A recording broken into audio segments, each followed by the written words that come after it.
Gorilla கொரில்லாக்கள் உலகில் வாழும் மிகப்பெரிய பாலூட்டிகளாகும்.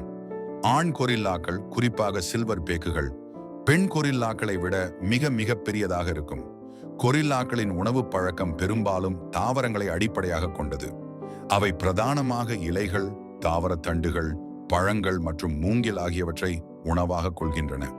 கொரில்லாக்கள் ஒரு குறிப்பிட்ட சமூக கட்டமைப்பில் வாழ்கின்றன.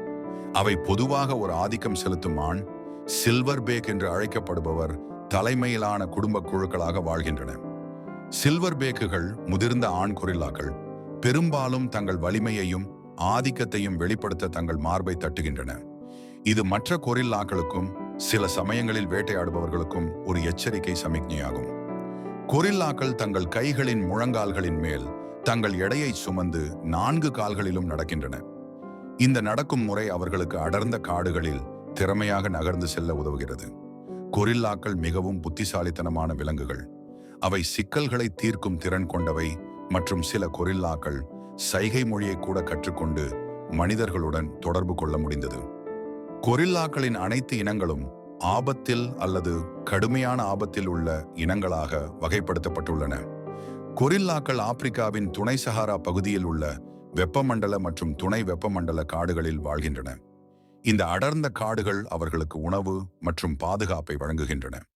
தனித்துவமான மூக்கு அச்சு, மனித கைரேகைகளைப் போலவே ஒவ்வொரு கொரில்லாவுக்கும் அதன் மூக்கு துவாரங்களுக்கு மேலே ஒரு தனித்துவமான சுருக்கங்கள் மற்றும் வடிவங்களை கொண்ட மூக்கு அச்சு உள்ளது. இது கொரில்லாக்களை தனித்தனியாக அடையாளம் காண உதவுகிறது. கொரில்லாக்கள் காடுகளில் 35 முதல் 50 ஆண்டுகள் வரை உயிர் வாழக்கூடியவை. சிறைப்பிடிக்கப்பட்ட நிலையில் அவை இன்னும் நீண்ட காலம் வாழலாம். கொரில்லா தாய்மார்கள் தங்கள் குட்டிகளுக்கு மிகுந்த பாசத்துடனும் பாதுகாப்புடனும் கவனிப்பு வழங்குகின்றன. குட்டிகள் பல ஆண்டுகள் தங்கள் தாயுடன் ஒட்டி கொண்டு வளர்கின்றன.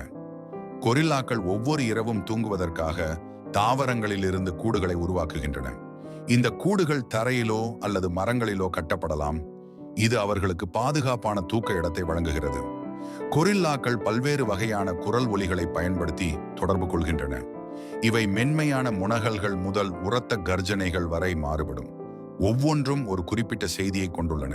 சில கொரில்லாக்கள் எளிய கருவிகளை பயன்படுத்துவது கவனிக்கப்பட்டுள்ளது. உதாரணமாக, நீர்நிலைகளில் ஆழத்தை அளவிட குச்சிகளை பயன்படுத்துவது போன்ற நடத்தைகள் பதிவு செய்யப்பட்டுள்ளன. கொரில்லாக்கள் அவற்றின் சக்தி வாய்ந்த தோற்றம் இருந்த போதிலும் பொதுவாக அமைதியான விலங்குகள்.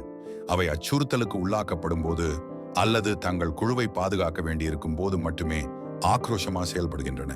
இந்த மாதிரி இன்னும் நிறைய விஷயங்கள் தெரிஞ்சுக்க மறக்காம லைக் பண்ணுங்க, கமெண்ட் பண்ணுங்க, சப்ஸ்கிரைப் பண்ணுங்க.